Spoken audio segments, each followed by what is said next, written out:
முதல் படமே ரோஜா. ரோஜாவில் அவர் ஹிட் பண்ணதுனால அவர் நேஷனல் அவார்டு வாங்கிட்டாரு. யோ, ரோஜா பயங்கர டெக்னிக்கலான ஃபிலிம், அதுக்கு மியூசிக் போட்டாரு, ஹிட் ஆயிடுச்சு.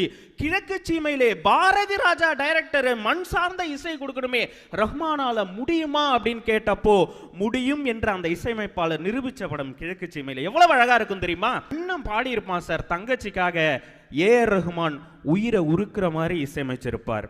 தாயி விருமாயி மனசு மருகுதம்மா, உழுத பொழுது எல்லாம் மோகமே தெரியுதம்மா, தங்கம் போல் நான் வளர்த்த தங்கச்சி பிரிய கண்டு கத்தாழங்காட்டுக்குள்ள காடைகளும் கதறுதம்மா, வாசப்படி கடற்கரையே வரலையே பேச்சு, பள்ளப்பட்டி தாண்டி புட்டா பாதி உசுர் போச்சு, வண்டி மாடு எட்டு வச்சு முன்னே போகுதம்மா, வாக்கப்பட்ட பொண்ணு மனம் பின்னி போகுதம்மா, எட்டு மாடு எட்டு வச்சு முன்னி போகுதம்மா, ஏக்கப்பட்ட பொண்ணு மனம் பின்னி போகுதம்மா, கத்தாழங்காட்டு வழி கள்ளிப்பட்டு ரோட்டு வழி, வண்டி கட்டி போறவளே வாக்கப்பட்டு போறவளே, வண்டி மாடு எட்டு வச்சு முன்னி போகுதம்மா, வாக்கப்பட்ட பொண்ணு மனம் பின்னி போகுதம்மா.